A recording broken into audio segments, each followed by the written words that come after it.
Hello and welcome to 90's Max, your podcast for all things Newcastle United, hosted by two lifelong Newcastle United supporting buddies. Myself, D-Man, here with my co-host Jefferson. How you doing, bruv? What up, what up, what up? You good? I'm good, brother. And you? You had a good weekend so far? Yeah, not too bad, man. Not too bad. My son had his first football tournament, got to the final. Lost the final, but that was against his A team, so all good, all good. Yeah, played well. Superstar in the making. Yeah, enjoyed it. That's the main thing. As usual, like, comment, subscribe, all that good stuff. Tell a friend to tell a friend. You know, we help the channel grow and that. We've got a lot of stuff to get through. But big up those already locked in. PDK, Bulky, Scants, Adrian. How you doing, people? Scants, I know you're happy after the 1-0 wonder strike from Szoboszlai. But yeah, big up Liverpool down in Arsenal. Wasn't the result I expected, but it is what it is. Liverpool keep on rolling, but enough of them. Big up Kenny, big up Kenny in the building. I think he shares all our sentiments. Roll on 7 p.m. tomorrow. Yeah, we're going to talk about all that at the transfer window, what will happen, what won't happen, will he, won't he? But yeah, chill out, Scants, man, chill out. Yeah, don't get him started. Don't get him started. But yeah, we're here. We're here to PDK, you know. Oh my god. We're here to listen. We're going to talk about the transfer window. We're going to talk about our new signing. We're going to talk about what we expect. Are we going to get another striker in? Is the so-called rat going to leave? You know what I mean? But first off, we're going to talk about events at Ellen Road yesterday. Went down to Leeds United and it finished Leeds 0, Newcastle 0. A frustrating evening for the Mags and for the fans, and that wasn't the greatest performance, but here we are. So we're going to have to talk about it. Because it was such a dull affair, this isn't going to dominate most of this podcast, I promise you lot, because there's not much to dissect in this. But I know Jefferson's got a lot to say about it. Yeah. Why me? Why me? I'm just guessing, innit? I'm just guessing. Big up James in the building as well. Big up. But yeah, let's get into it. The 0-0 affair, it was a ball fest. Let's start with the lineups, right? Because we wondered how we would line up with. We found out that Toon Army was okay. We knew Joelinton was injured. Share parts of concussion protocol, which Eddie confirmed in his press conference. What were your thoughts about the lineup and the formation, Jefferson? I just think, I don't think it was positive against what would be a promotion side, although there was a lot of confusion. Reminded me a lot of the Chelsea game where people were coming up with 3-4-3, 5-3-2, 3-5-2. Maybe there's a few plus points for Eddie there in terms of causing that chaos and confusion. Maybe, it could have been to good effect. But Gary's popped in. Welcome, Gary. Welcome, Gary. NUFC Talk TV's superstar, Gary in the building. How you doing, my friend? Yeah. Not too bad. Not bad.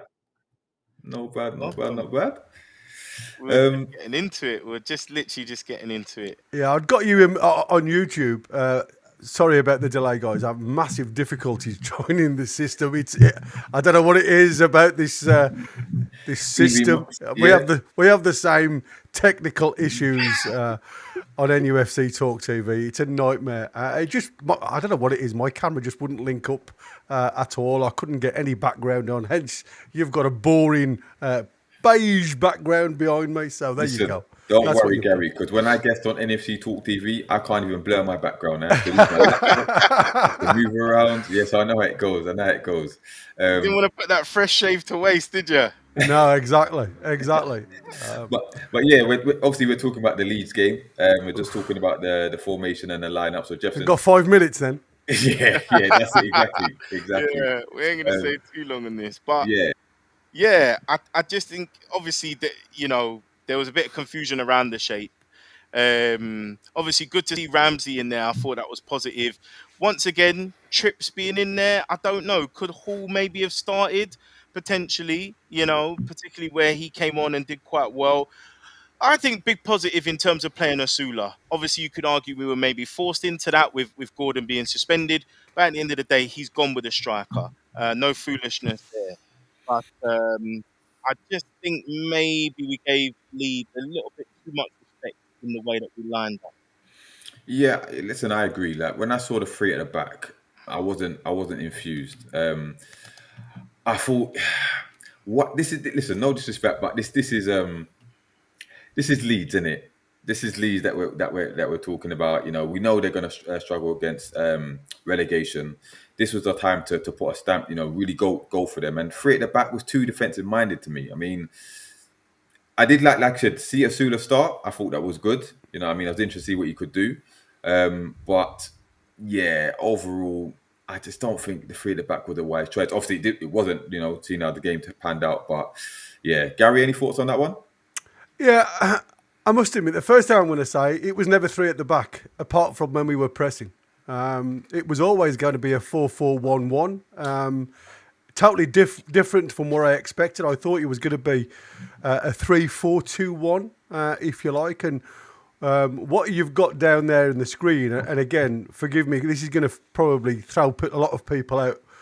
What I've done here is, having looked at all of the passing lanes, so the highest percentage of passing angles and lanes is where you've seen what you can see on the screen. And what I'm going to do, just so you guys can see how difficult it was for Newcastle, I'm just going to make, at the minute, I'm just going to make the Newcastle players big, just so you can see how condensed it became in the middle of the park. So just so you can see, now this is an average of where we pass the ball.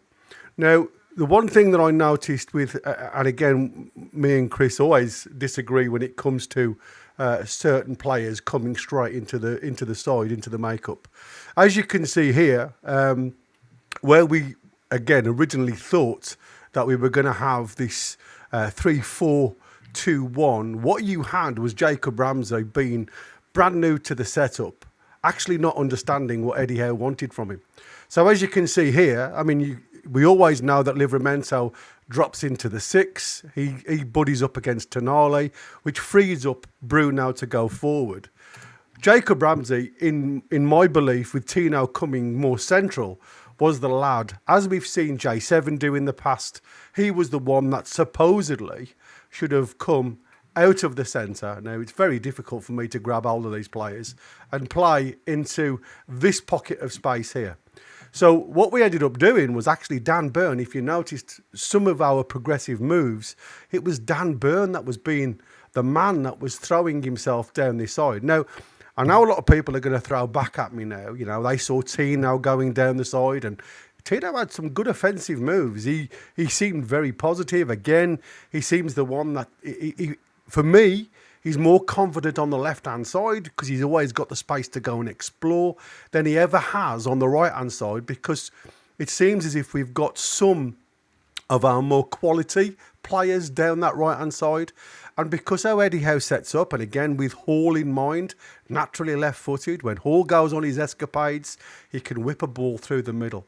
What was happening yesterday to stop that from happening was Ramsey just never come out of the middle. You know, he stayed right-hand side, which again blocks Bruno going forward because Ramsey's in his way. When Ramsey come more central, again, it was very short 5-yard passes, wasn't allowing us to go. And what happens then is poor old Osula, who's supposed to be your last man, if you like, in this Christmas tree effect, was so frustrated of not getting any service, he then drops into the centre circle to try and be part of this creative presser. And it just doesn't work. Again, you know, sometimes you have to give credit where credit's due. Longstaff has obviously told Farker that this is, you know, if we can nullify our midfield, which is where we know, you know, on our day, we win games from the midfield. You nullify our midfield, stop them from playing, and we've got an opportunity. And as you saw, it was Nonto was the out ball, or James. And James, I thought, was totally ineffective, and I thought we were going to see quite a lot from Daniel James. So if I go on to show you how Leeds set up, and again, what I've got here is literally just their, if you like, they're dominating. This is where they pass the ball more than 25%. So as you can see, what you get is they obviously concentrate more on the right-hand side with Bogle being the out going up with Dan James. Again, I thought was totally ineffective. The lads on the side, as you can see here, are all the subs that come on in the second half. Didn't really affect the game whatsoever. So Nonto was the out. He was the ball that were going to spoil the middle of the park here, which they seem to do. I mean, Longstaff had earmarked Bruno. Every time Bruno had the ball, Longstaff was going to get onto him. Couple of times I thought he was very lucky. I thought there was a couple of fouls in there that the referee allowed to carry on. Again, Mecca had a problem because he wasn't getting the service. Leeds were very negative, and I think that was the problem. You'd got two sides. One side just solely content on spoiling the other side from actually producing anything in this midfield. And as you can see, very contested, very little room to move out. And every time we did get the ball out, what happened then was everybody would just drop back to the 18-yard box. And what you ended up having was Groyev just sat in front of the two lads at the back with Stryker and Roden. And it eliminated anything that Newcastle could offer. And again, Bogle would come and sit. And this is what you class as marking the 18-yard box. So what they do is they stop all of the channel work. And then, the likes of Stack would go out and he would press anything going. And he totally eliminated Trippier, to be fair. Trippier really didn't get over the halfway line throughout the match. Jacob Murphy, as you can see here, played a more of an inside right position rather than attacking that wing. So again, because everything was narrow, there was no out for Newcastle. And the biggest problem that Newcastle have always had about a low block is the ability to unpick the lock. Yeah. So if we haven't got the pace down the wing, which is what we didn't have in the first half, and like I said, Jacob Ramsey, for whatever reason, stayed central, didn't really come out of that central area. It allowed us nothing on that left-hand side. And that's when Tino Livramento started to go a little bit further out from instructions from the gaffer to give us something to try and get behind and unpick. And like I said, there was a couple of times where we did make that opportunity. But again, it's that final third cross where we just don't seem to have the composure, the quality or anything else. So it was very frustrating, but it was frustrating because Leeds had one thing in their mind, and that was just to stop us playing, and they did with such a good effect. Yeah, and unfortunately, we just got created out in the middle of the park. Yeah, they stuck to their game plan very well, and it did frustrate us. And like you said, that's the problem that we have, breaking down the low block. And for maybe 2 or 3 days, there was hope that we'd get a creative midfielder in to alleviate that, but it doesn't seem to be the case. But Jefferson, just quickly now, what were your thoughts on Osula? Yeah, because obviously you've been one of his biggest supporters in terms of getting him game time. He came on against Liverpool, got the goal, which would boost his confidence no end. This is his opportunity to grab the ball by his horns. He gets his first start for the season in the league. How do you think he did? Yeah, I think it's a difficult question because overall, the team didn't do well. And there's something in there about a striker like him needing service. I think where I'll criticise him is there were times where he was bullied by the defenders. I would expect him to be far stronger on the ball. He was nudged off the ball far too easily. And there was 2 chances I remember Osula having. Now, I know Gary said that we struggled a little bit on the left, and I'm presuming due to Eddie Howe's tactical changes, we had a bit more freedom there. Obviously, Ramsey on the break hits it on the left side. Great first touch, by the way. Great first touch, but he has to trust himself to strike it after that first touch. He takes a second touch, and then the shot gets blocked. So these are things that you're going to learn as you get more opportunities when you play. But that's what you would call a gilt-edged chance because he's created it. Heck of a cross, by the way. First-class cross by Ramsey. Great first touch, but bloody strike the ball, man. So that was difficult to take. The other one for me that I think the commentators picked up on it, I was saying it in the chat before the commentator talked about it, was he was so busy getting involved in the tussle in the box with the defender that he didn't notice that Tino had got ahead and whipped a ball in. He could have got in front of the man. So there's something in there about anticipating that danger and getting in front of your man rather than getting involved with the physical tussles. However, what I would say is there was the same issues we've had even when Isak was playing. If you remember the frustrations, particularly in the Bournemouth game, with Isak swearing at Longstaff in terms of that lack of quality, there was a slight lack of quality at times. And as always, that in that 4-3-3 formation, that the middle striker does get isolated. So it's quite interesting that in terms of the chances that we fashioned against Villa and arguably against Liverpool, Osula would have had more strikes on goal compared to obviously how things panned out against Leeds. So I would say it's a bit too early to have the jury out on him. Happy to see him out there, but we need more. We need to see more. Yeah, I mean, like, I agree. We need to see more from him. I'm not sure if he's going to get many more opportunities in the league.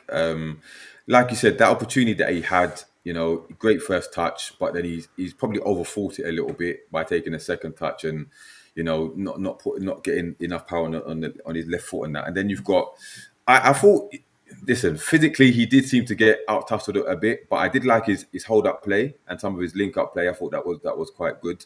But you're right, the anticipation of the runs, it reminded me of Højlund for Manchester United. You're too busy trying to fight the defenders. It comes across like you're hiding from responsibility in terms of making those great runs, so the players can see you when they play the good ball through. So you're there to finish it. But listen, he's still raw. He's still young. He can't be our second choice striker in moving the season. So at best, he has to be third choice. I'd probably like to see him loaned out to get some more game time or experience. Whether that happens, I'm not so sure. With such little time to go in the window. But, we'll see. Keep smashing the likes, people. Keep the comments coming. Let's read out some of them.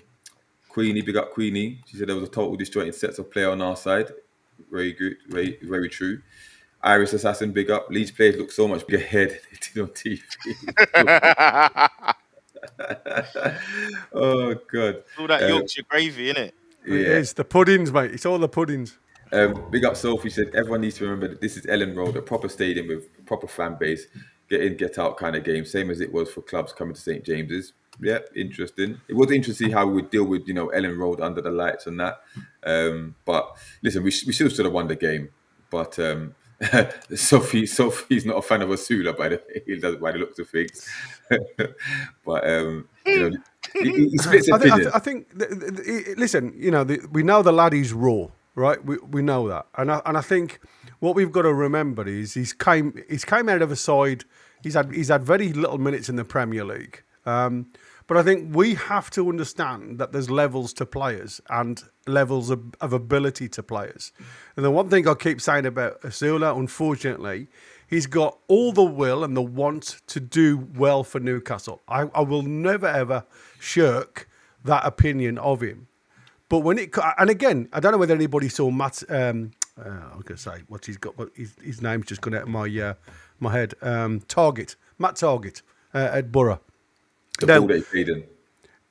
Yeah, how comfortable he looks, and he looks at the right level. When you see a player at the level that he should be playing at, he looks a worldie. You know what I mean? And like I said, Matt Target for Newcastle, he looks a little bit lost. He looks a little bit naive at times. Doesn't really play the channel balls that you're expecting your fullbacks to start hitting. Straight away for Borough, even though he's not really 100% clued up of the Borough playing tactics yet. Plays a fantastic ball in behind the lines for them to get a goal. And again, looked confident, looked comfortable. That's Osula. Osula's in a situation at the minute where I think he's trying to punch quite above his weight. And I think if he was able to go and gain a little bit of confidence and have a season somewhere, and I'm not saying it should be in the Championship, even though I think that'll do him the world of good. It's probably where he is now, the level that he is now. And I'm never going to say that he will never reach the target that we want him to. But he's a yo-yo striker. And what he needs to learn from being a yo-yo striker is if he's getting hustled by three centre-halves, is how can I impact the team? Because at the minute, by keep running backwards and forwards on the train tracks, I'm not impacting the team. All Groyev did was follow him deep. into the centre circle and then come back with him. And then he was picked up by the other centre halves and they muscled him out. As Jeff has already said, you know, what he's got to learn is take him on a bit of a journey, even if he's not involved in any of the play. Take him out wide, take him into another area where defenders or defensive midfielders, actual fact, don't know whether to go with you or stay. And that's when you start making a bit of an inroad. Instead of coming back central, go on the width. Go and show yourself on the width on the left-hand side where it was completely vacant for most of the day. Go and play over there for a little bit. What happens then is defenders start looking at you and they won't come and mark you because you're not affecting the game. But it gives them a step across and everybody then has to move across. Hopefully then you can free up the likes of Murphy, the likes of Ramsey, who was very central, the likes of Bruno then, who would have a little bit more space to exploit. And the biggest problem is when you've not got a target man and, you know, you take our striker out of the equation, which Leeds did very easily, then it nullifies everything else that we've got whatever tactics Newcastle have tried to do in the week has gone. You know. Sophie says we can't do this raw thing. He isn't here, unfortunately. He came in as a first striker, which is 11 at the moment. He needs a loan. I couldn't agree more with you, Sophie. This girl don't play, man. She don't play.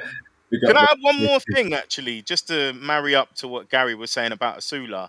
Some of the positive things we have seen is when he's been on that right-hand side, cutting in, shooting on his left, because he's actually got a good shot. Remember against Bromley, and I also remember against AFC Wimbledon, he cut inside, shot, and hit the post. So he may end up being a right-wing forward or a right-sided inside forward rather than a centre forward. And I think we do this thing that, oh yeah, he's a big lad, he's 6'4", he must be a centre forward. I think two things need to happen. I think, like Gary said, he does need a loan. He needs time to experiment because it's still too harsh to judge. He just quite simply has not had enough minutes. And I think it's very, very difficult to come into a Premier League side, let alone one that's aiming to be in the top 6, because that pressure is immense. And then your third choice as well. All right. So before we go on to the overall picture, where it leaves us and stuff, just a couple words on Bruno. Yeah, because he was very good, so good against Liverpool. You know, man of the match performance. You know, dragged the team. You know, grabbed the game by the scruff of the neck. You know, and led by example. This was the polar opposite. Yeah, I thought he was one of the worst players on the field. To be fair, given his ability and what we expect of him. Jefferson, what did you think of his performance? Yeah, you know, it was a disappointment. It almost feels harsh to judge him on that.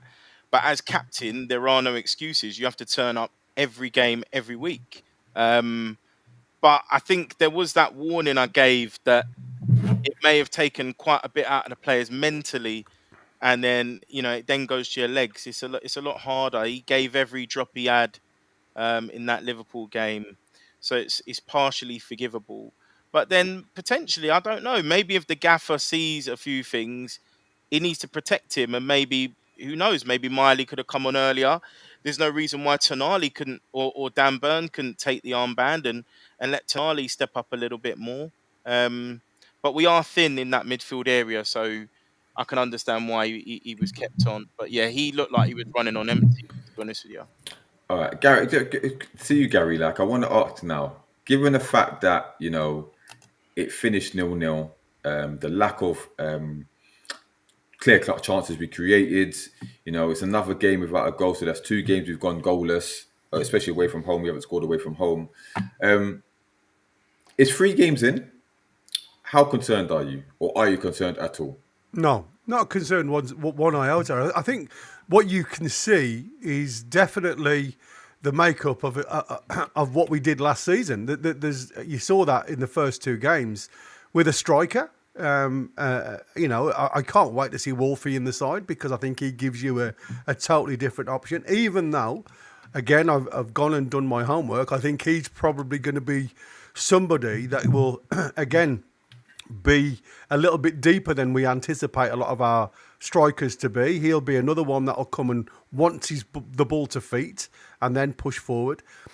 What you've got to think of, we've played 3 games without a striker, complete striker, right? And yes, as much as it was a great game, if you like, to watch against Liverpool, very, very exciting. The lads come away with nothing. When you go to Aston Villa, again, it's been a bit of a graveyard for Newcastle in the past. It's a very tough place to go and get anything from. And we've obviously been turned over in the past. That would have been on a lot of the boys' minds. You know, all the hard work. You come away from Villa Park, playing against 10 men. You come away with 1 point. It'll feel like a loss with the amount of effort they've got in there. You go to home, you play against Liverpool.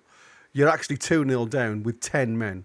You've got to be decimated inside. You've got to be gutted with the way you've played for the first 44 minutes, actually taken the sword to Liverpool and actually literally ripped them a brand new backside, if I'm honest with you. Again, unfortunately, nobody to finish what we've produced in that final third. And then you go to the second half, and again, I thought we'd committed Harry Carey. It goes down to the same old for me. You've just got into the tunnel, you're 10 men, one man to the light. You've got 10 men on the park. The gaffer gives you instructions, and then you see J7 going down the left-hand side with the long punted ball up the line towards him. Now, what you've got straight away is you've got a 4-3-2 system that goes into a 4-2-3 system. You know, you're 1-0 down. You're looking for a goal. You're at home. You've got all the pressure of the lads on you, and J7 just doesn't jump. He gets beaten quite easily by Canate. The ball falls to that spare man in the midfield. Again, the only twice that Newcastle looked like they had 10 men was right at the start of the second half and right at the end of the second half. Apart from that, it never looked like Newcastle had 10 men. They had that free run, and again, it's that dagger in the heart because they score. You can say it's a bit of a jammy goal because it was a decent deflection that falls straight to your feet, but it was two damn good finishes. They've used, the whole of the goal to score 2 goals, and then all of a sudden you're against it, and that's where I said in the commentary, to me, this could be a landslide. This could be a real good hiding now because you couldn't see a goal appearing from anywhere.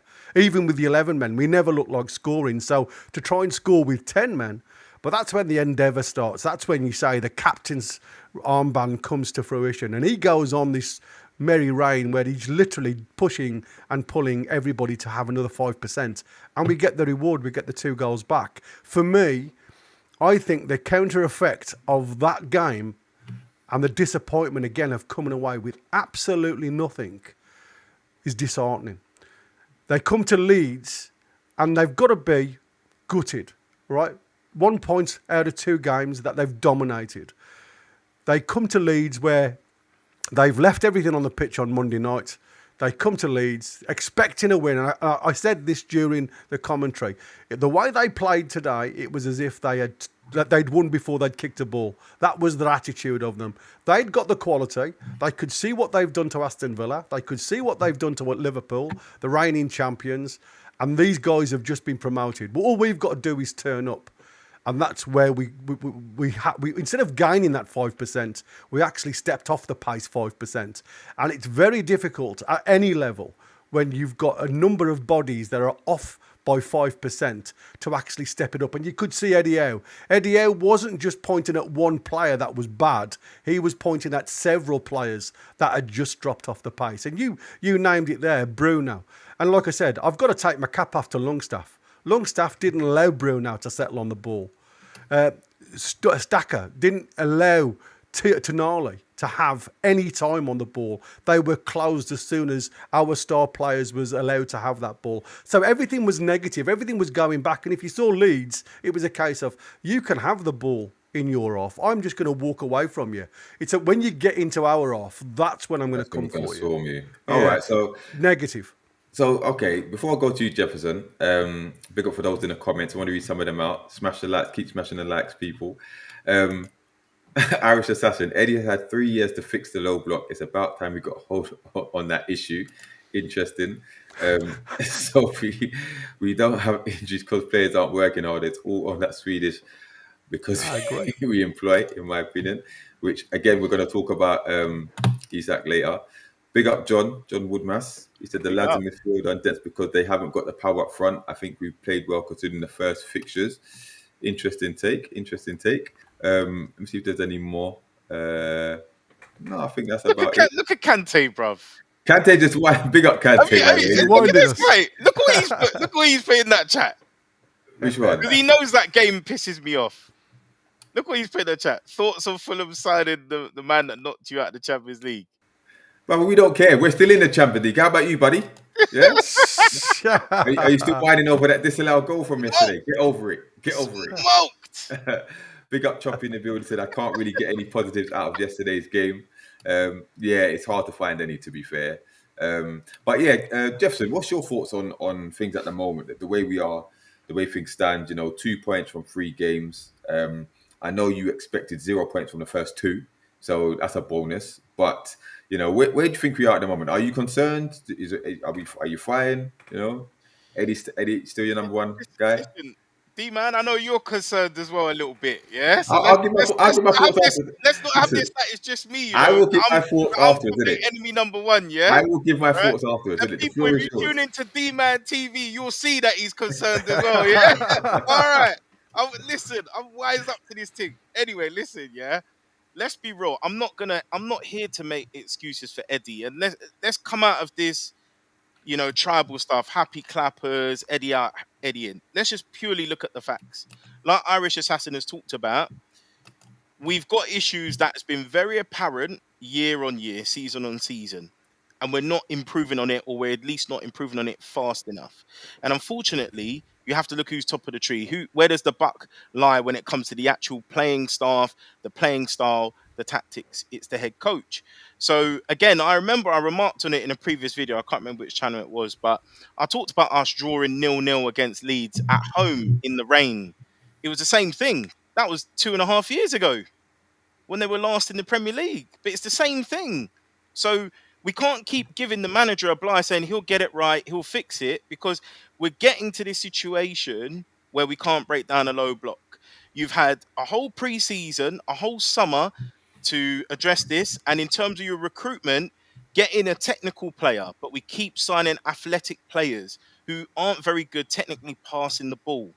So you're going to keep running into the same brick wall. So this isn't me having a go at the manager. These are factual things that are very, very apparent, like Gary explained with the tactics, right? It's not like, we've got someone like an Odegaard type player that can thread the ball, through a needle sort of thing, the eye of a needle. Now, the other thing I'm concerned about, which I don't know if people got short memories or they're forgetting, but I believe we haven't won a game in 11 games, if you include the preseason games. We're on relegation form because people are forgetting that after the cup, we started to have a bit of a lull, right? After the adrenaline wore off. So we finished the season in a bad way, 2 defeats, and then we couldn't win in 6 games. And I'll come to preseason in a second. Now, you say good performances, fine. Actually, I think Villa's credible. We all talked about we could have and should have had 3 points, fine. Liverpool, I thought we played very, very well. Yesterday was pretty much anything but.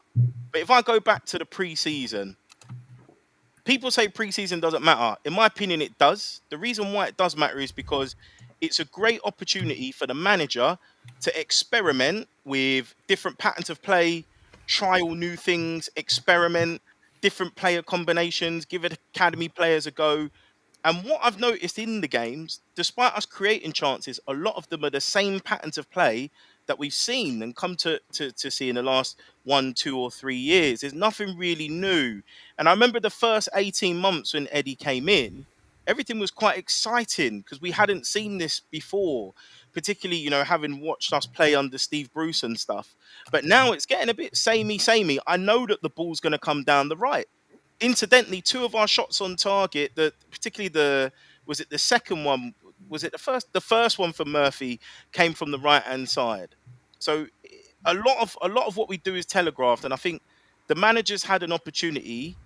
I'm very interested to see how we get on in the next 4 games, the 3 Premier League games and the Champions League games.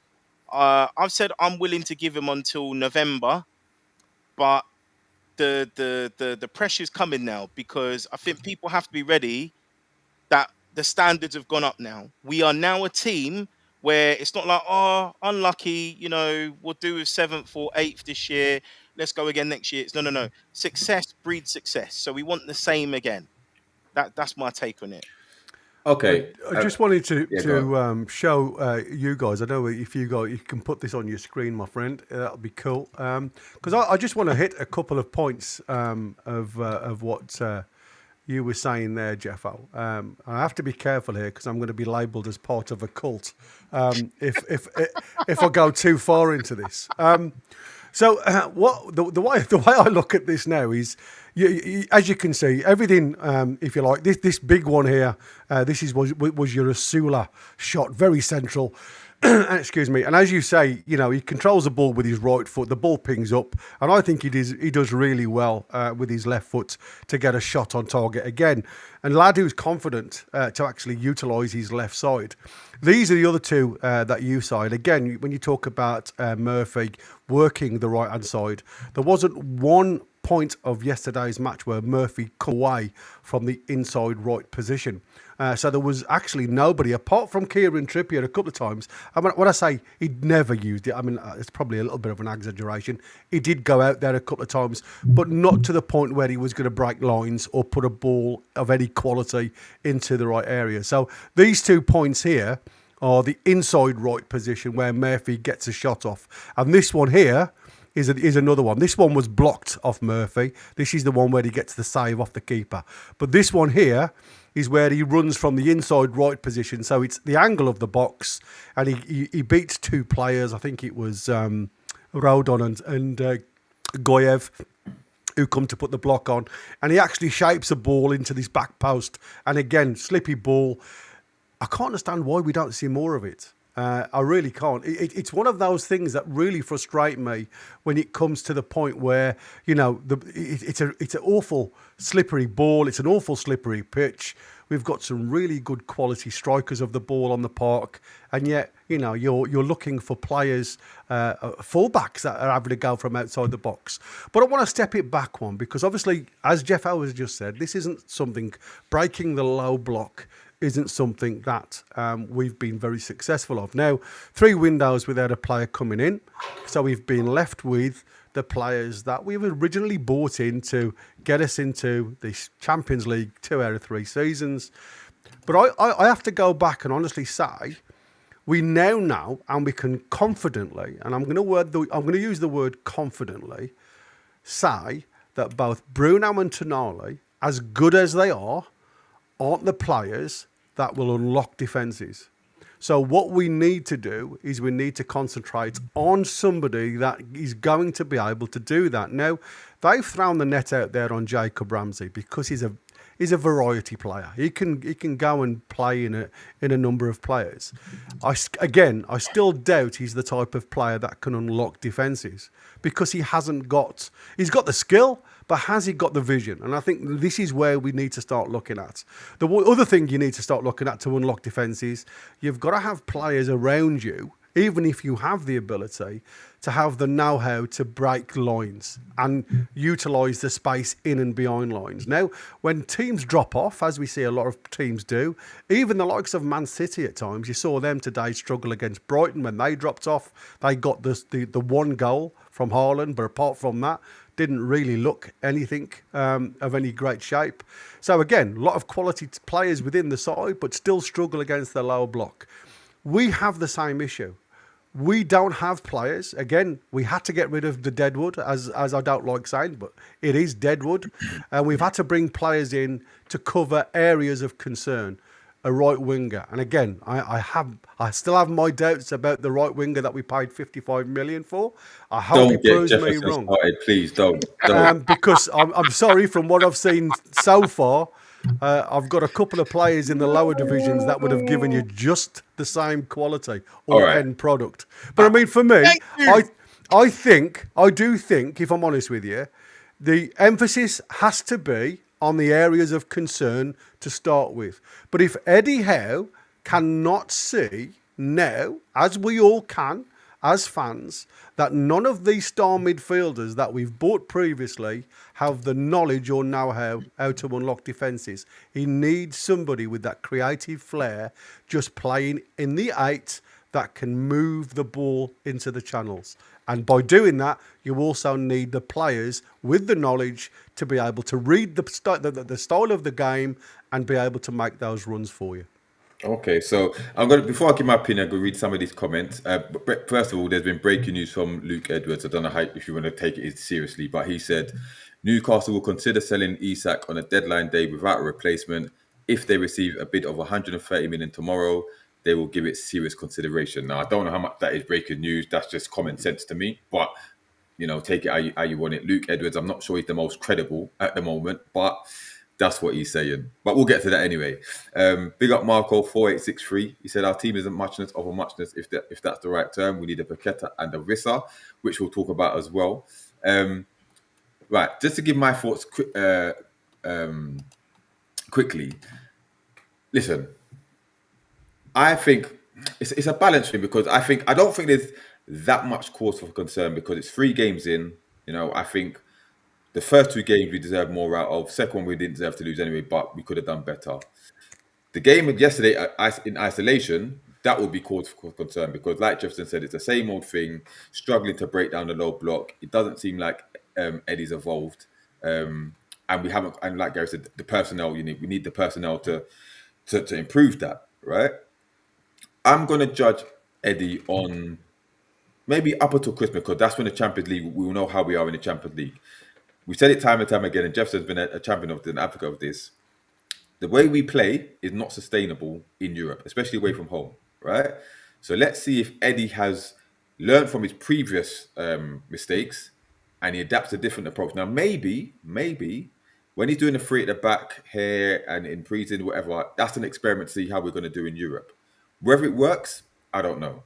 Like a performance like we did yesterday against, I don't know, PSG away, I don't think we'd be moaning too much. Yeah, it's the fact that it was Leeds, right? That's the bad thing about it.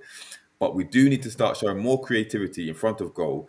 And like Gary said before, the lack of a striker, like Sophie said in the comments, if Isak's there, it's probably a different story, right? So let's see what we do when the window's closed. Let's see what we've got, what personnel we've got. They may pull a rabbit out of the hat. We don't know. But But D man, I yeah, can't remember who it was in the group, but they made a point. I think it might have been Connor. Let's just say Isak is there and he makes the difference.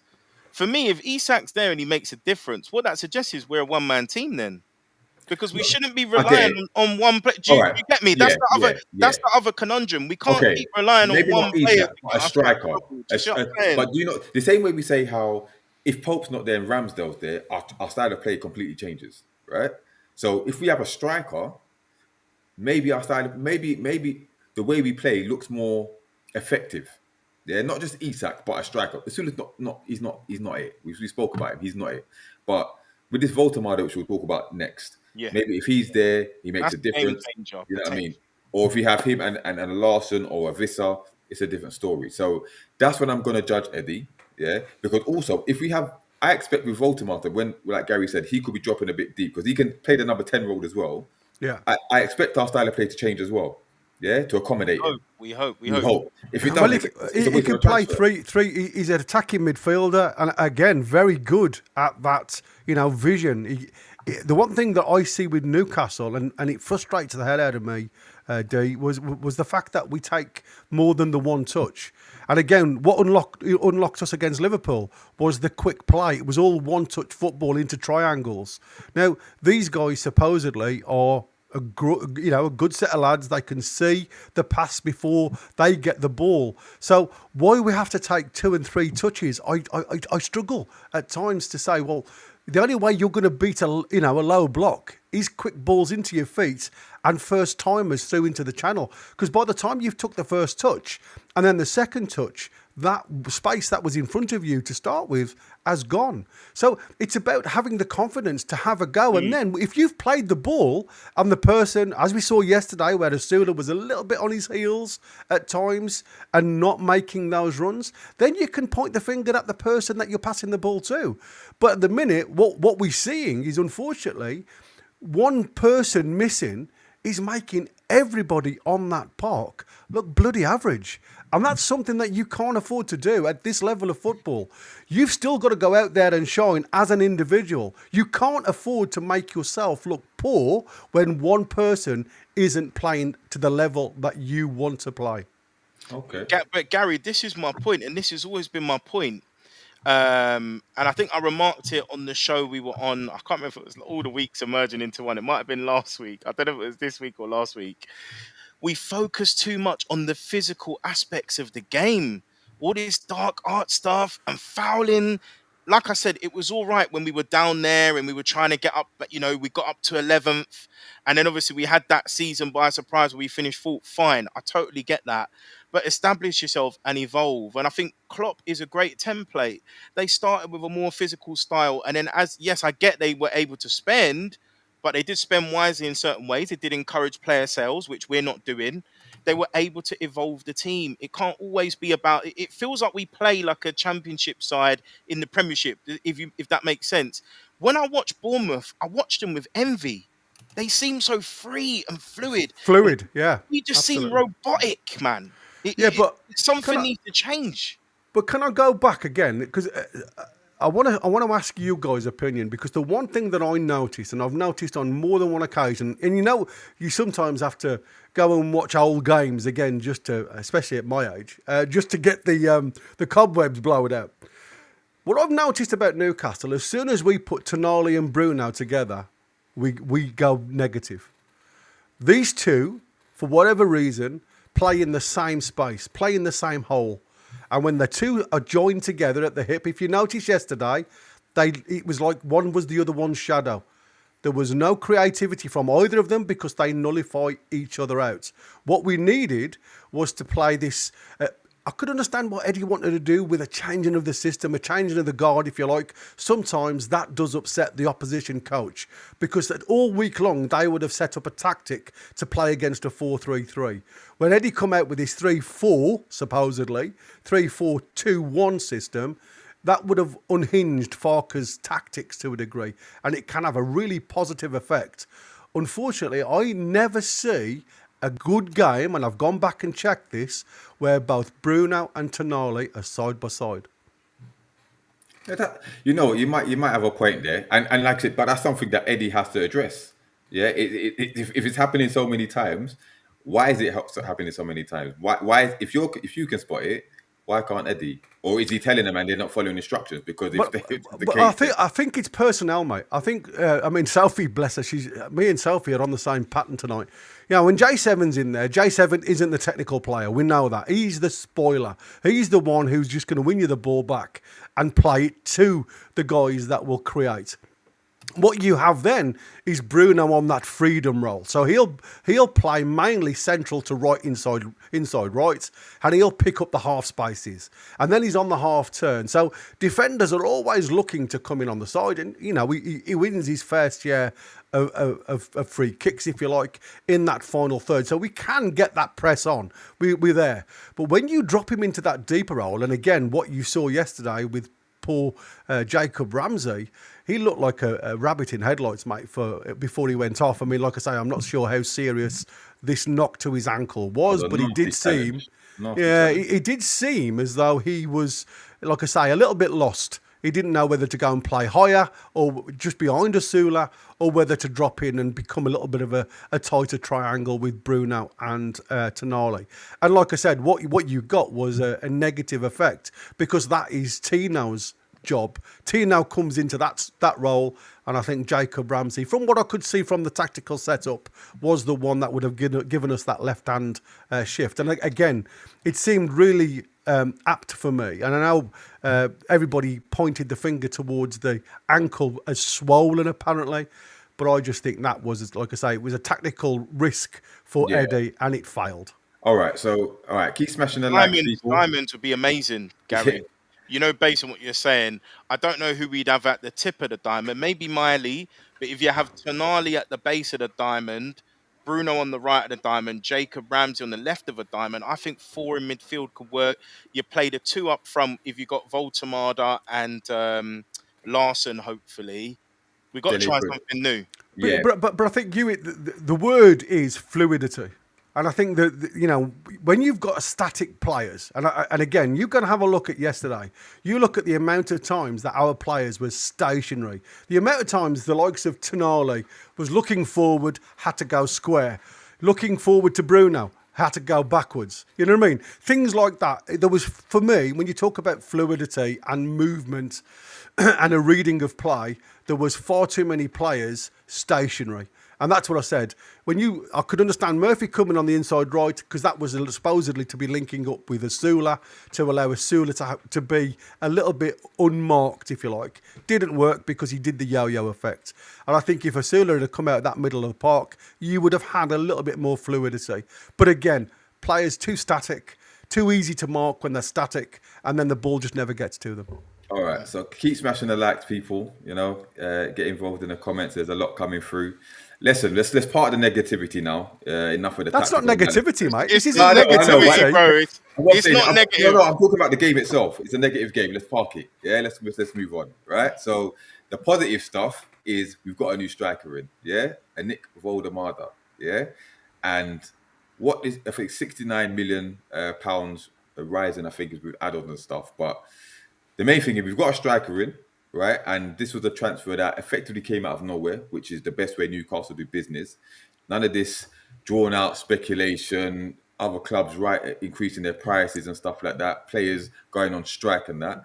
This is in the ilk of the Bruno, the Toon Armys, even the Isak. When it's once it hits the media, it's done within 24 hours. So don't know much about the player. I've had to do my research afterwards. I mean, I saw him in the Euro under 21s, and he was the top scorer there, I believe. But Jefferson, are you happy with this signing? And if so, why?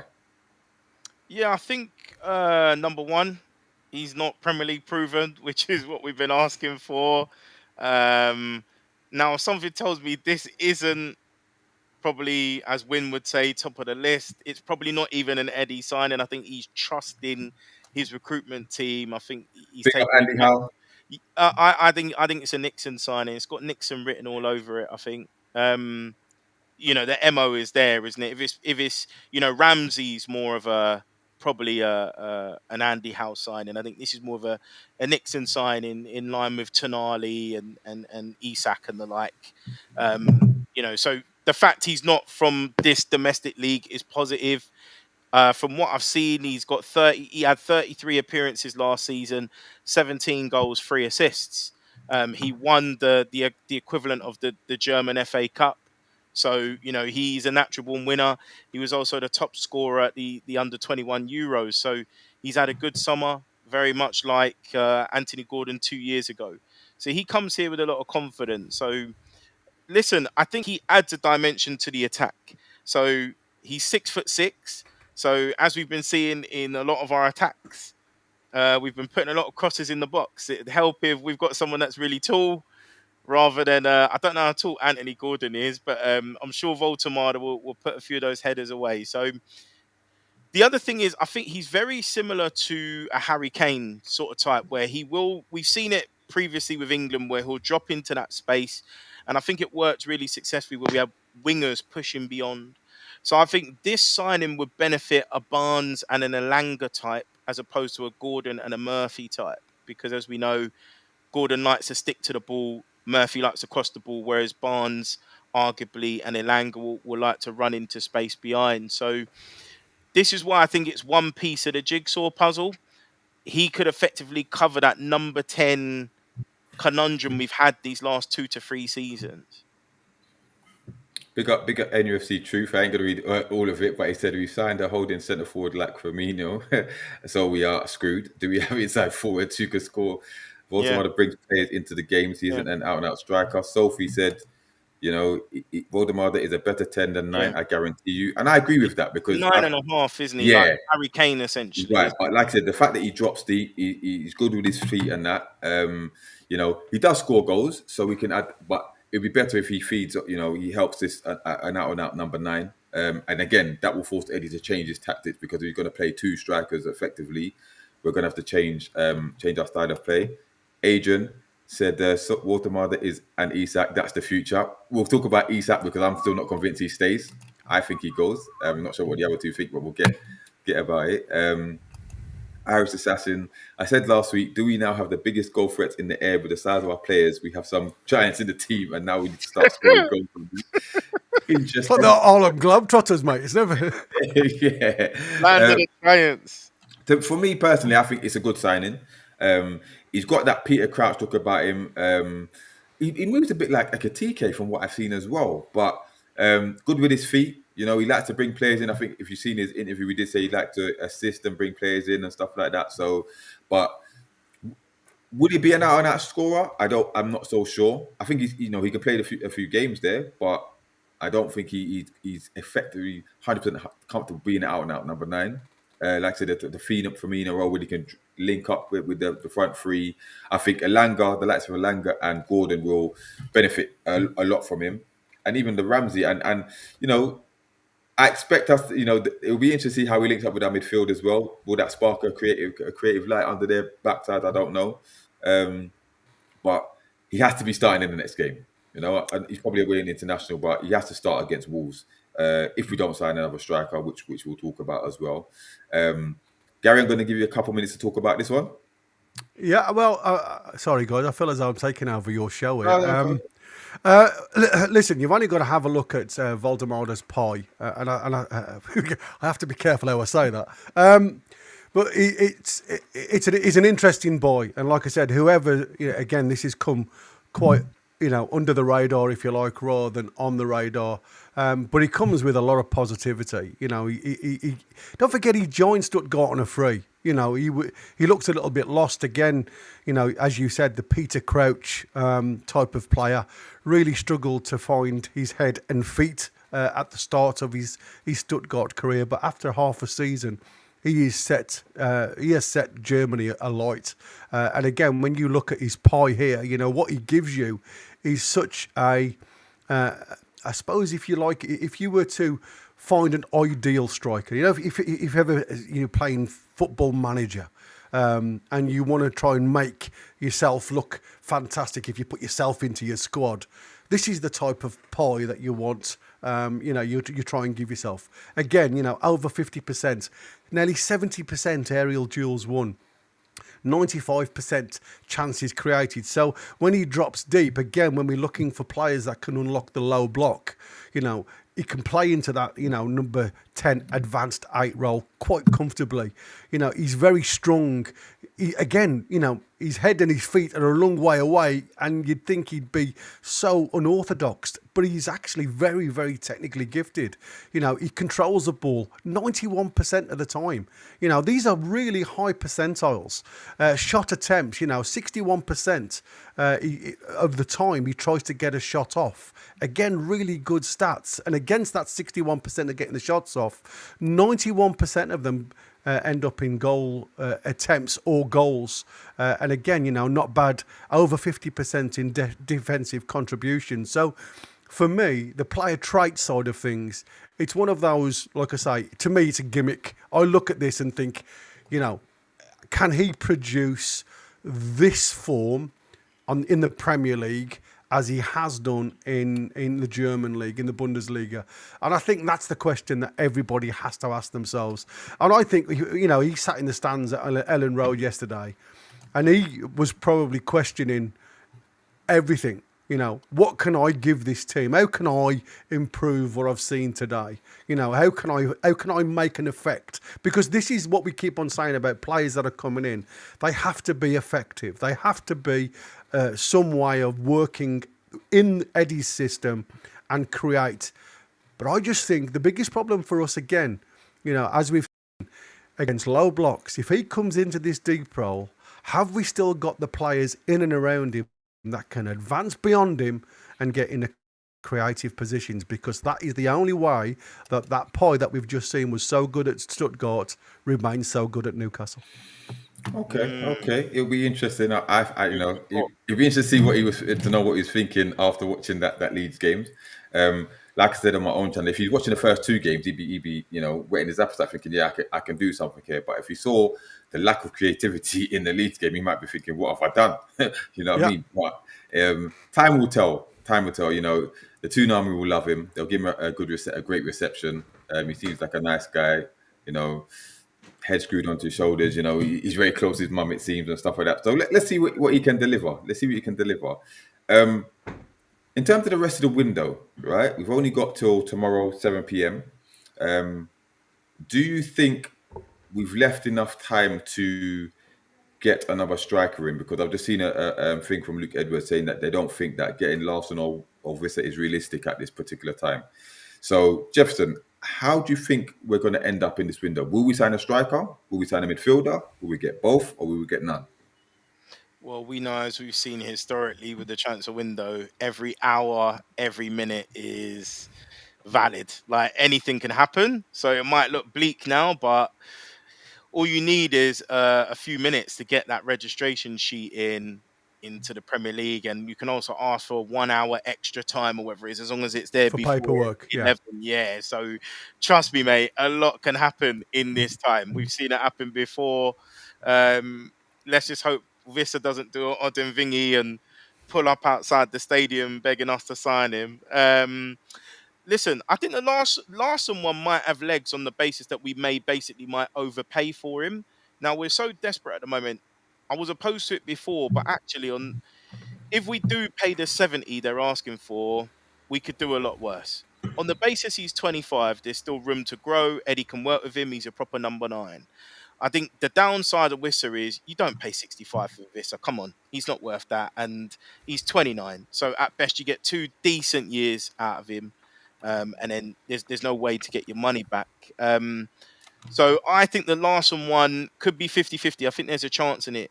There are rumours that we might be in for Artem Dovbyk as well from Roma.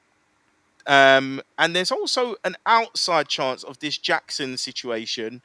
Remember, they pulled him out of the whole Munich situation. I've heard he's still there in a hotel. Well, no, but basically it's come out that deal was 100% off. But more importantly, Chelsea have recalled Mark Guiu from Sunderland. Yeah, who just went there. They recalled him. Yeah.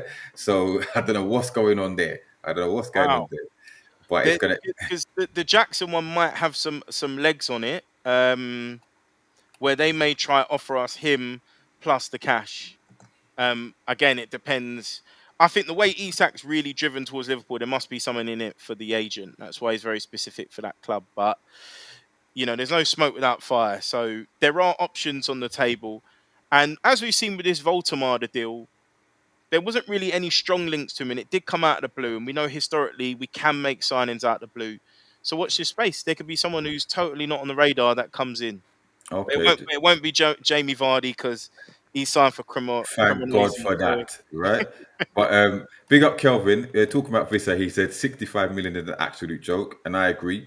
Vissa's comments were interesting today, by the way. I know he's followed in the path of Isak, but he's a bit more appreciative of the fans and what the club have done for him. But he did say that there was agreement in writing that he could go if a reasonable offer was received, and I believe 40 million. Apparently, we offered 40 plus 5 midweek. Brentford haven't rejected it. But they need to get a replacement because 65 million is a nonsense. Big up Mighty Maggie said Vissa max 60 million, walk away. Marco, Wolves supporters will write if they sell Larson. If they get good money for them, can Wolves turn it down? But I don't think we're going to go off high. Maybe we send them Osula as part of the deal or on loan, maybe. I've got a question for you, Gary. Out of the two, big up Kim Cam in the building, evening to all, big up yourself. Larson or Vissa, who would you prefer? Larson's too close to the Wolfman for me. Similar type of player. Again, what you get there is, if somebody's going to play number 2, that's fair enough. I can't see Wolfie coming in at £65 million to be number 2 to anybody, even Isak, if I'm honest with you. What he gives you is an option to play a role. And I think this, for me, it's going to have to be somebody with a little bit of pace, a little bit of understanding of... And again, when you look at Larson, Larson is still one of those players that's still learning the Premier League, if you like. He had his first season, did really well with 14 goals. But if it had been in a decent side, again... demands much of the supply from the wings to get majority of his goals. So service is a must. Now, you have to question, and we go back to the quality of our third half of the pitch, the attacking half. The quality isn't always there with Newcastle. We end up putting a ball very low and hard across the box, and it becomes a bit of a free-for-all, and we pick up the scraps. don't think Larson will work off that. I think that's more of a Visser who's got that little bit of burst of pace that can get in front of defenders, get a toe there, and potentially, obviously, get awarded penalties and things like that. If that's the type of style we're going, I just think you just need somebody with a little bit more power. And I mean, I know Truth is saying Larson's a poacher, but at the end of the day, as we've seen against low blocks, we've got to get into that poaching area, and we struggle to get anywhere near. And again, I've watched Larson a lot. My in-law, he's a massive Wolves fan, feeds me all the information. And even he says, Larson can be a disappointment most of the time. And then all of a sudden he'll just spark up. He looks like totally uninterested. And then all of a sudden he'll spark up in a position where he'll score a goal. And you saw that the other day when he came on against West Ham. It was a deflection, and again he was falling back when he struck the ball, and he gets a goal. He seems to know where to be, and I think you can't coach that. So for me, Larson gives you a little bit something, but I think there's far too many similarities to the Wolfie for me. So I would go with somebody with a little bit more pace. So, Gary? Yeah. If you look at style of play. So I was just going to say, don't you think Larson's actually a proper number 9 in terms of someone who's going to be in that box, that focus? Whereas Woltemade is more flexible. He drops in, he drops out. He can link up the play, get involved with the play more. But that's what I'm saying. Number 9. Yeah, if you're going to play that system, then you'd say again, you don't want your centre forward to drop deep. We're not looking at Harry Kane here coming into the centre circle and linking play, doing a half work and going. If you want that type of play, then you've got to change the system fully, haven't you? You've got to go to this 4-2-3-1, which is rife across the Premier League. Virtually every team plays it. So that's where we've got to be. And then you say to whoever sits at the top, like we said to Shearer. Remember the days where we said to Shearer, don't come out of that box. I don't want you coming any deeper than 30 yards away from that goal line. So that is what you don't. Let me put it to the chat then. Just a name only. Who would you prefer, Visser or Larson? Right? Because I do think Woltemade and Larson can play together. I think they're different. I don't think they're that similar. But I prefer Visser in terms of what he can bring, the variety he can bring across that front line. Yeah, and the movement that he's more agile. What I mean. He's scored more goals in the Premier League than Larson. All right, where Brentford are better. He's had more seasons as well, though. Yeah, but that's what I said. He's still learning his game, isn't it? But we need experience. And it's no coincidence that Larson scored some goals last season because he was playing alongside Cunha. Yeah, that's true. If you've got quality next to you, you will score. And everyone's talking about Visser like, he's magically scoring goals. Don't get me wrong, he's got instincts to be in the right place, but he's had the benefit of playing with Ivan Toney and Mbeumo. I hear that. I just personally believe that the link I think the link up between Woltemade and Visser will be more beneficial than Woltemade and Larson. That's what I think. And also, I don't get the age thing because Visser, all right, he's 20. He's going to be 29 in September. But let's be honest, the way he looks after himself, he's got a good 3 years ahead of him. Like he's not going to decline. So so we can. That's great. I don't care about sell-on value in terms of that in that respect. Right? Okay, so you say you don't care. So let's see in 2 years' time, when PSR comes up again, I don't want to hear any excuse from anyone that no. Because we've got other assets. Hold on. No. We've got other assets we can sell. Yeah, so we won't be selling. And also, let's be honest. If we sell Isak, we ain't got no PSR issues, bro. Yeah. For now. We haven't got any. Is it 202 million we've spent so far? Before the Isak sale, we didn't have PSR issues, right? We could spend up to 150, 160, but between 150 and 180 million, right? So if we sell Isak, brother, we ain't got no PSR issues. Yeah, so we don't have to worry. So you do realise at the moment, yeah, we spent 202 million. If we were to pay 65 or 70, that brings us to that 270 mark. Right. So even with 130. You're minus 140. What I'm saying is, we have sellable assets. It doesn't have to. Who is selling? It could be Gordon. It could be Tino. And this manager's gonna sell. I'm not saying who's he sold, bro. We don't know. Yeah, we don't know what the future holds because last year we wouldn't have said that Isak's going. Yeah, so we don't know. Yeah, anything can happen. 12 months is a long time in football, bro. Yeah, He don't sell, no, man. Eddie but, don't sell, but like man. I said, it's not up to him. Even this Isak sell is not up to him. It's gone to PIF. So he made. He don't. If you want to sell a player, we're going to sell him. If we're going to keep him, we're going to keep him. So I wouldn't worry about Vissa's age. Yeah, yeah. Worry about Dan Bird's age. Worry about Fabian Shear's age in that respect. Vissa's fine. If we was to get him, he will be fine. Trust me, he'll be fine. Yeah, but whether I personally don't think he's going to go. Brentford are playing hardball. I think Wolves are playing hardball. So do we get one or the other with 24 hours to go?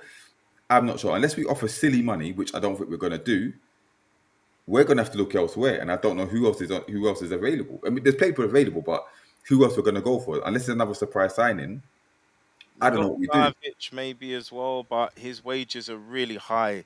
Because this is the other thing as well, that we're still close to that 70% mark. Obviously selling Isak helps with that, but yeah, I'd imagine we'd need another sale. Maybe a Lascelles or someone, I don't know. I don't think we need another sale. If we get the money for Isak, we'll be fine.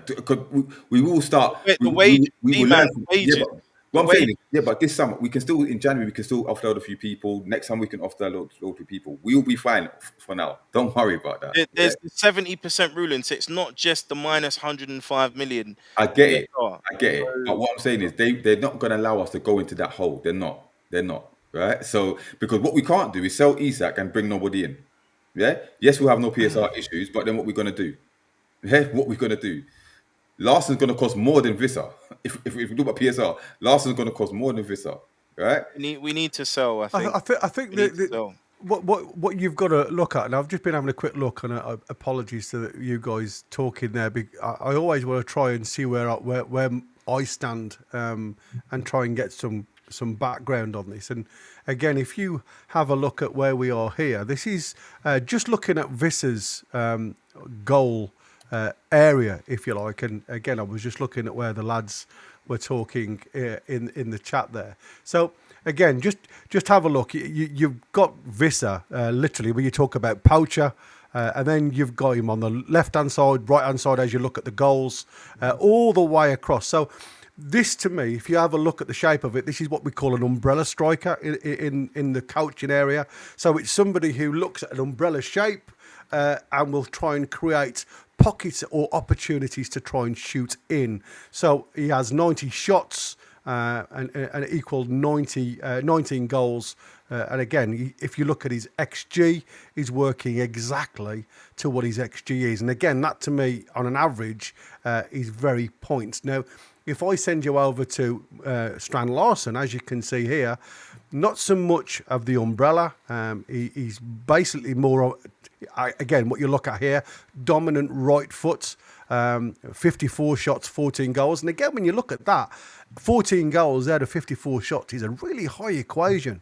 But under his XG here. Now, again, as we've just heard, this was last season, his first season in the Premier League, his first season with Wolverhampton Wanderers, who, again, a lot of their stars have now left. So is he going to suffer with the replacements that he's lost in the Wolves squad? Is he going to get the service? But again, as you can see, very right-footed dominant, coming in off that back stick to central to right-hand side, where Wissa will... Again, when you look at the likes of the Wolfie being involved in the squad, is he going to be able to link up play more with Wissa, who will run left to right and still be able to get a strike at goal, or more to Larson, who seems to be wanting to hug that right-hand side of the post a lot more? So, to be honest with you, they've both given very good end products in percentage, but if you look at XG out of everything, and again, Jeff Howe's probably got it right because he has had more time at Brentford, he knows Brentford's style of play and everything else. But for me, because of what he gives you around the box, there's probably more of an outlet or a feeding lane when we were talking about breaking lanes and breaking lines on the low block. Wissa allows you to go and do that a bit more than Larson. That's the only reason I say. I'd just like to add one caveat, because I think we've already made one mistake with Elanga. I think we're already starting to see it. Ilanga does not suit our style of play. Now, I'm not going to say he can't adjust, because it might take him 10, 12, 15 games. And post January, we might be talking about him going to another level. So it's too easy to judge. However, you've seen in terms of his ability, he's not someone that's going to take it past a player. He's very much a player that plays on the break when his team soaks up pressure. We don't play like that. And it's the same with Visser. I've watched a bit of Brentford. Thomas Frank's team generally play long ball. We do not play long ball. And what used to happen before is Tony holds the ball up or flicks it on, right? So we don't play like that.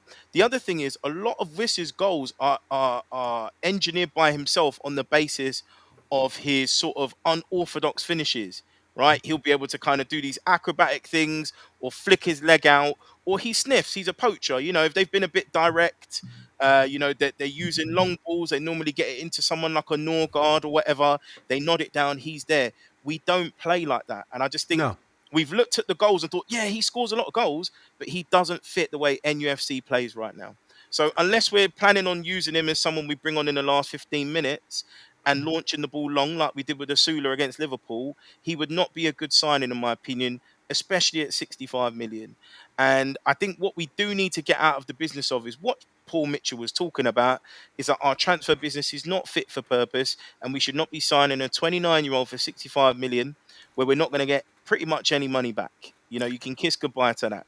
No, I agree. Whereas 65 million is way too much. you've If got No, to you think, wouldn't pay that. even Yeah. with Larson, right? Even if it ends up being a Hoyland situation, on the basis he's young, and there will be other teams that will feel they can work with him. If it doesn't work in 18 months, you'll probably still get 30 to 40 for him. I guarantee that.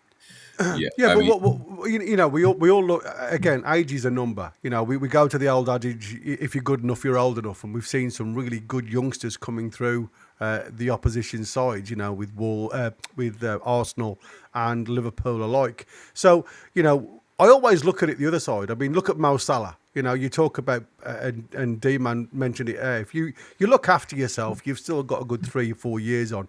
But I agree with you though, Jeffo. There is no money to be bought back off this lad if we buy Wisser. And that's why I keep saying, he's in his last year of his contract at Brentford. Yes, Brentford have got a further year if they want to enforce it. But again, it goes to the point where, for me, if we can get 3 good years out of this lad, and we can pay £40 million, which is what we've put on the table and walked away, by the way. Yeah. There is no, we've said that seems to be the limit. Now, listen, in this current climate where Liverpool do look as though they could potentially come in with this 130 million bid before the 7 p.m. deadline tomorrow, then listen, Isak's gone. We know that, because that was an agreement between both clubs before all this bullshit come out. You know what I mean? One thing I mentioned weeks ago, 130 million was on the bench, and it was an agreement between both sides. Now, when Isak came out publicly and did his bullshit, sorry for the language, I always say, when you look at that situation, I think the goalposts move slightly.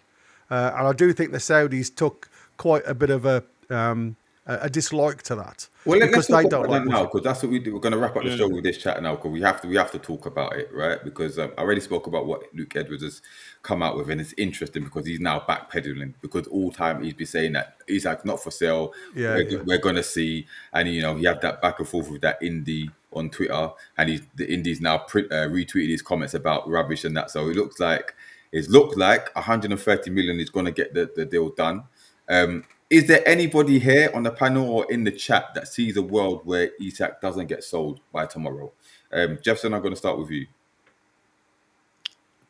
There's a chance, isn't it? It's hanging on a knife edge. I think if Liverpool try lowball us and offer us 120 or 120 plus 5, he's going nowhere. If it's 130, he's gone. Yeah, I think they're going to offer maybe 125 with 5 million add-ons, or 120 with 10 million add-ons, and I think we're going to accept it. My worries is that we're going to accept it without a replacement, and I think that's a distinct possibility. And if it does, we are now going to be the laughing stock of football. Yeah, because all summer we said he's not for sale, and we're starting at 150 million. and we know we need 2 strikers. We got rid of Callum Wilson at the beginning of the window. All right, Voldemar has come in, so that's 1 striker, but we need 2. And if we sell him without a replacement, not only are we a laughing stock, that sends a huge message that player power wins, and we're weak. Yeah, so players can do what they want, they can leave. You know what I mean? And below the asking price, yes, it's a good fee. Listen, 130 million is excessive, but still, when you're asking for 150 minimum and you sell him without a replacement, what does that say about your club and their bargaining power? Yeah, because that means that Liverpool played a blinder. Not only they're taking our number 1 target in Ekatike, they've got their main target and left us in the crap. Yeah. So, Gary, what's your thoughts on it? I mean, like I said, I think we've already heard from Darren Eales, back in the day where he said every player has a price. And I do believe the Saudi had originally said, Isak isn't for sale unless you make a stupid offer like £150 million. Because again, that sees us without a PSR issue for a few years, a few seasons. So for me, it's a case of, you take it. I can't see Isak, and we keep talking about it. Isak's a great striker. Thank you for the memories for me. But are we ever going to see the same Isak as we did that tore holes in a lot of teams previously, and we saw the start of the season and at the end of the season where his head had obviously gone different ways. He is very much a mental player. Now, is he ever going to feel as though he's wanted by the club again? Because again, to get the best out of any player, doesn't matter which position you play in, you've got to feel wanted, not only by the club but also by the people that pay good money to come and watch you. And if there's still going to be that tension in the stands, that will affect your performance week in, week out. So we're never going to see. It could take blooming months for us to see the Isak of old again, to accommodate that slot. So for me, as I said before, if 130 plus comes in, I think Isak goes. And I don't think that is going to make us look idiots, because like apparently was agreed by both clubs, 130 million has always been the go-to figure to start negotiations. Now, whether they go 130, as you said, plus 5, plus 10, I think that'll go. I think if they go 120, plus 5 or 10, I think he stays. I think if Isak goes below 130 and we get pushed into it, then it's egg on our face, nobody else's, because we have bottled. So what about if we sell him without a replacement? How do you think that leaves the squad? Because we have to get to... Exactly. I mean, regardless of whether he stays or goes, you need another striker. That's my opinion. Because I don't think you see Isak back to his best in a Newcastle shirt. And I think if he doesn't go in this window, he'll go in January. Well, let me read some of these comments, because big up A-Man, he says, guys, Isak isn't leaving. I want to know what makes you so sure, A-Man, because Kenny, my son just told me he's not going to school unless I take you to do what I do. Andrew says, in fact, we have heard nothing today. He said to me he's staying. It's a huge transfer to be done in 12 hours. I hear that, but I think that there's a lot of work done behind the scenes. Like I say, it's not. I mean, look at Woltemade. Everything was signed, sealed, and delivered in 48 hours. So you've got to think that he's already agreed, apparently personal terms, that somewhere in the region of 260,000, and he did that 2 or 3 weeks ago. Yeah, through his agent. Do you know the other thing as well? The other factor is that Real Sociedad get 10%. So we got to remember that as well. Yeah, but are we? Yeah, we should take it into consideration. But are we that smart? I don't know. Irish Assassin said, "I don't think he'll be sold. Saudis don't like bullies." That's right. But everyone has a price. I hear you, Kim Cam. They're going to offer 111 mil. They are greedy. You've got to stand on one leg if you're a cricketer. That's called Nelson. 130 million is a scandal. You know what I mean? Might even not for 130 million. Why? I just don't see a world where we get 150 or more than 130. You know what I mean? It's they've left it so late in the window. They're going to try force our hand, similar to what we're going to do to Wolves and Brentford. We're going to offer what we see fit, and then see if they're gonna budge. Look at what they've done with Gerhi as well, isn't it? Aren't they scrambling over 5 million at the moment? Carragher said earlier today, apparently. Yeah, yeah. But if if he does go Liverpool, right? Do you think he gets top scorer of the season? The Golden Boot. I don't know. Liverpool have been quite poor in the 3 games I've watched them in. They've got quite lucky, so I wonder how long their luck will last. Do you think there's a world where if he doesn't go tomorrow, he goes in January, or do we do time down to a new contract? And cause what is interesting is that the fact that they said certain people say, certain journalists were saying that he's holed up in Lancashire waiting for the move, and then apparently his barber came out and said, no, we got a trim today in Newcastle. So he hasn't gone anywhere. Whether there's anything to go by that, is he just waiting for the green light to travel, or does that mean he's definitely stayed? He doesn't think he's going to go. I don't know. Marco said, I don't even think Liverpool bid more than 120 million. I can see PIF selling at that price. I can't see PIF selling at that price. Listen, 130 is the rumor that's been touted, but yeah, anything less than that, I don't think we sell. But listen, is there a way that he gets reintegrated into the squad? Because look what the crowd was singing at him at Ellen Road, right? I'm not going to repeat it, but some abuse towards him. There's rumors of like some of the players feel away of how he's behaved. Although I think most of them won't bat an eyelid on that. But even him, what he's done with his statement, the way he's behaved, is he the type to come calling back?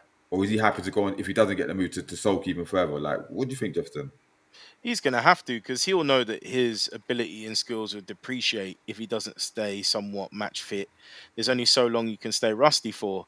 I mean, in living memory, the longest I've seen was Carlos Tevez, wasn't it? He was gone from like October right through till like April. And even then, when he came back, he was overweight. But obviously, we're talking about Carlos Tevez here, a different class of player. But he was able to get a few little drops at the end of the season. But apart from that, I think he would have to come back. Particularly if, again, I don't know about Sweden's World Cup situation, but if they're in playoffs or they got a chance, he'll want to be in that. He might try and drive a hard bargain to get released in January. But ultimately, for the club, they'd have to get that release clause put in.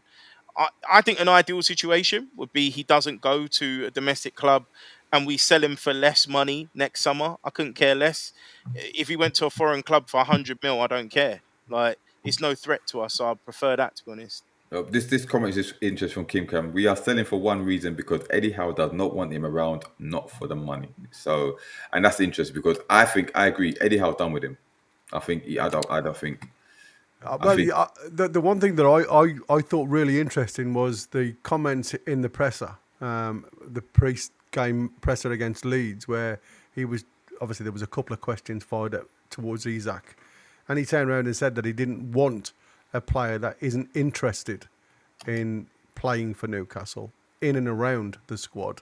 So I think that was really interesting, and I agree with you, D-Man. I think the time has come now where if he is still a Newcastle player come 7 p.m. tomorrow and there hasn't been any further bid that is negotiable, a bid from Liverpool, then, like I say, you've got to think it's a World Cup year. Now, we've already seen, I can't think of his name, the Swedish manager, say that, he's still going to take Isak. Because he's an elite striker. Now, we all know he's not had anything regarding training in a squad since, in pre-season at all.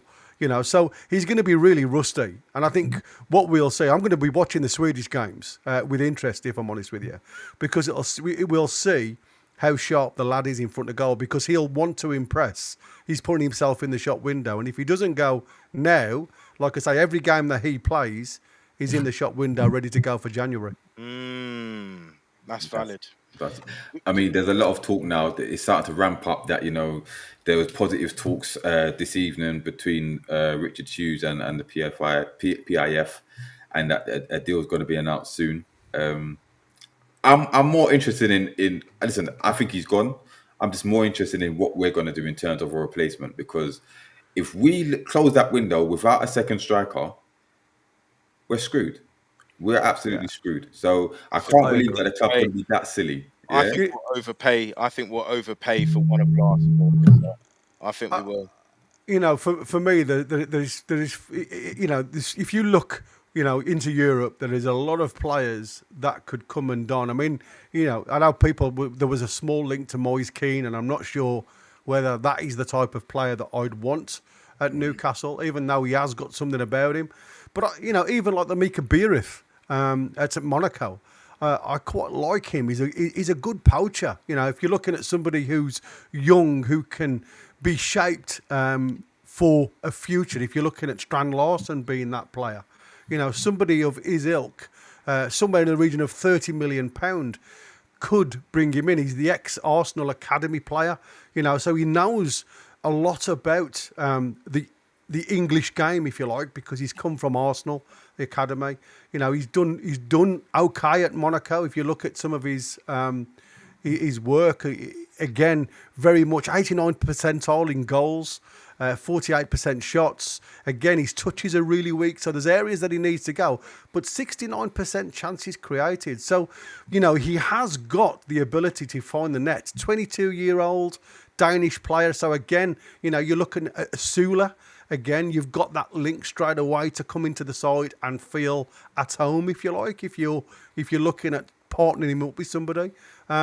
So there's lots of people out there. I think he's 13 goals in 22 games. So he knows where the net is. But again, he's one of these players that will need to be nurtured within the Premier League. But like I say, for me, somebody like Mika Birith, who's got some knowledge of the Premier League from his academy days, he knows the English game and what it gives you. I think there could be something there, and he'll come on the cheap. Okay, but we've got a Liverpool fan in here, Gavin. He said, "Big up, Gavin." He said, "I think the deal is probably done, but don't want to announce it and keep it for deadline day drama." Interesting. So, Jefferson, what was you going to say? Just a couple of things. The first one is, if we're going to pay 70 or 70 plus 5 for Larson, we might as well pay the 80 million release clause for Samu. Right? We might as well pay that. And now that we've seen that Boniface was able potentially to go on loan at Milan, we might look at it and say it's low risk in terms of the asking price. I think if there is an obligation, is only 30 million, and we could get him on loan. Well, So, the guy that he failed the medical, right? Is that the Yeah. one? yeah, but again, the reasons haven't been given as to why, and Leverkusen say they're happy to still have the player. But that's an outside bet. But I wanted to say, I think Andy had a really good question earlier, and he repeated it. I think it was about Trippier. Oh, I'd have to scroll up to the. I think he talked about, should Trippier be starting games, particularly if Lewis Hall is available. Yeah, I mean, because he struggled yesterday with his delivery and stuff like that, and yeah, I think sooner rather than later, especially going into these Champions League games, you're going to have to see Tino and Hall, because listen, our strongest defense is Tino Hall at fullback. Whether you want to argue about the centre backs, that's another story. But Tino at right back and Hall at left back, I think gives us another dimension. And sooner rather than later, Eddie's going to have to revert to that. But let's see. Maybe he's building up Hall's fitness. I don't know. Let's see. Do you think, because I think there was something I mentioned in the group yesterday, there's something about that ruthlessness that we did start to see from Eddie in terms of the way he was benching Gordon and starting Barnes. I want to see more of that. We know really and truly, based on ability, our back line should be Hall, Botman, Tiao, and Tino. Let's just go with our best ability players rather than who's leaders in the group, who you've got loyalty to, because all this softness, this sentiment is arguably holding us back. We need to start seeing that ruthlessness now. I know there'll be fans that will kick off because, they want a local boy in Dan Burn to start, and I know he does well. But now, if we do have Botman fit, Botman should be starting. We've now got Tiao with place. Let's just start going with the future. I think that's what we need to start moving towards. So you'd be happy then if we lost a few games because we've gambled on putting new faces in? Well, at the end of the day, he's got the raw attributes, and we don't know until we play him. We can't keep doing this 5-game on the bench ritual thing. No, I agree. But you saw with Ramsey yesterday, he was a rabbit in headlights. So if you're going to do fantastic, he created what arguably our best chance of the game. He was fantastic. Seriously. Yeah. I thought he did all right. I thought Ramsey did all saw him right. dribble past 3 people, Well- go down the wing, whip it in, and Osula should have scored. That's what I saw. Okay, Like, I will have to watch the game. I will have to watch the game again then, because I saw him do the odd good thing. I didn't see him do a lot of good things. The odd good thing, if honest with you, I thought that he created too much compression in the midfield. That's what I saw. But I will definitely go and have another look at it. But like I say, out of 45 minutes, because obviously he got replaced at half time. One good thing in 45 minutes don't create a worldie. So I'll agree to disagree on that one. But I do appreciate the opinion. But for me, when you throw everybody in brand new at the back, and I'm not saying your fullbacks because they've been here a while now, but and Botman, he's been here a while. But I said with Malik Chow, I think it's a case of giving him the chance, and it's like Botman. Botman has to prove fitness. And I think he saw that yesterday. The whole comment about the backline has caused a debate in the comments. The big Dan Bird, bro, dropping Bird has caused a bit of an uproar. So Good. I think we need to push the envelope. We just got this small mentality. Listen, we signed Malik Tiao, who's got Champions League experience and was in a team that beat us, by the way. We're not talking about we signed someone from League Two. So, I don't get these concepts where we can't bring people in who are playing like at a high level of football. Listen. Even Woltemade, are we going to bench Woltemade? Yeah, listen. I think what you've got to look at, right? And again, this is what I was, because Chris had the same mentality, and I agree with it. You don't bring players in of quality to sit on the bench, right? I agree with that. I agree totally and wholeheartedly with that. The problem is like I said. Was you confident when he came on, and yes, it was only 15 minutes against Liverpool, that Malik Chow looked like the finished article? Well, he had, 15 minutes? But I'm asking you the question. In 15 minutes, did he fill you with confidence to start a game? Who? Against lower opposition, yeah, maybe. Hold on. See, you're swerving the bull, man. You're swerving the bloody question. He could have started against Leeds.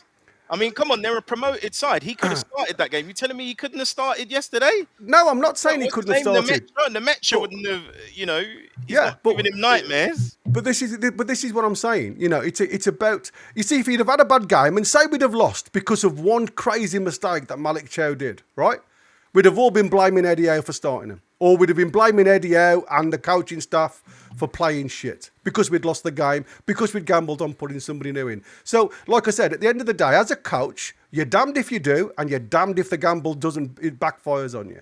And that is the problem with coaching a football team. Because whenever you're out there, the thousands of people that all have an opinion on the game are all asking for different things.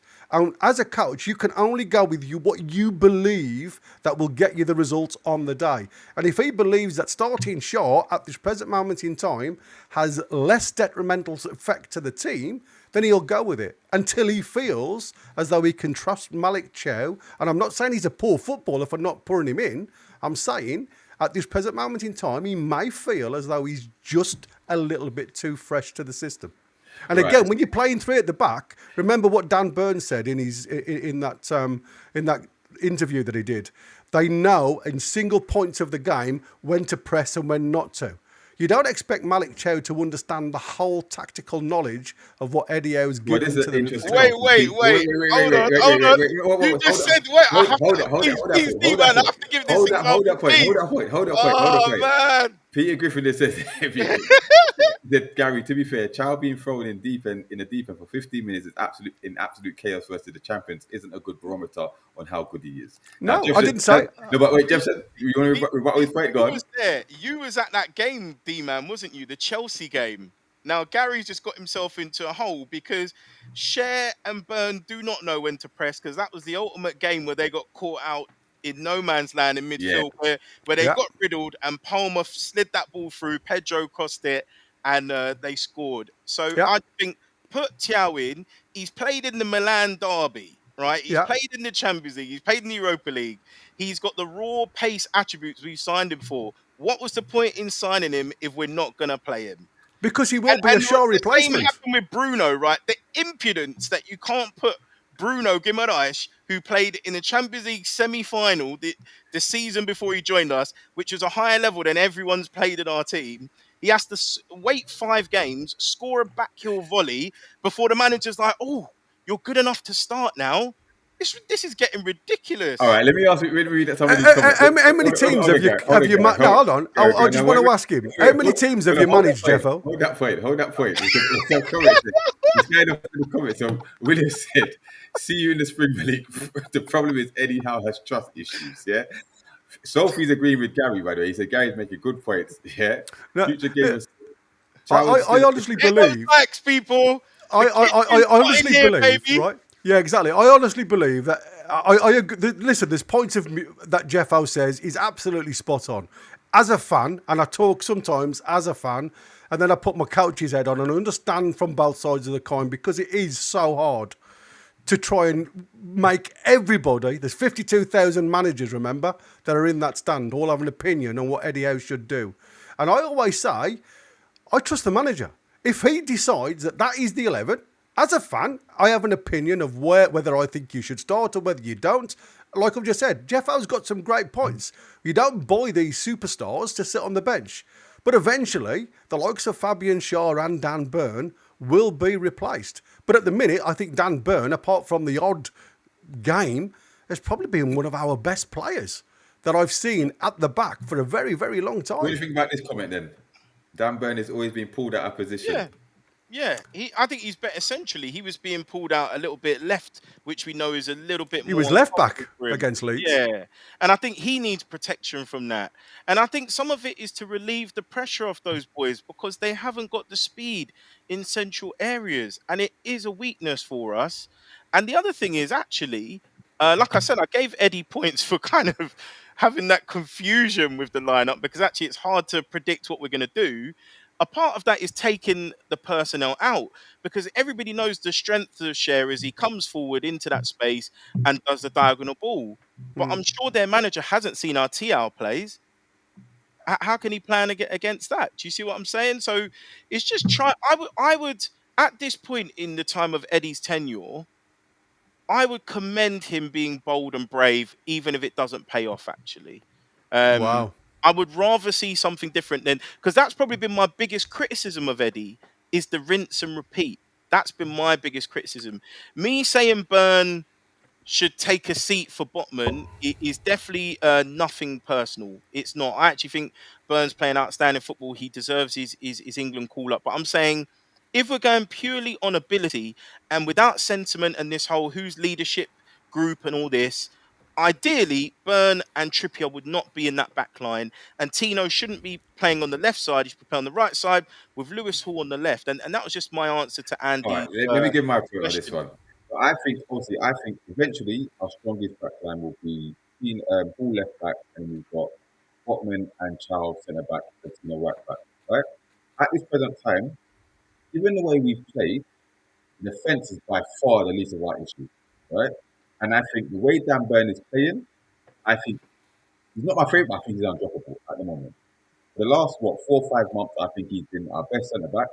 You know, he's a rock. He's a rock. He's got his international call up for a reason, right? So yes, on ability, Botman's better, and we see the class that Botman has when he plays.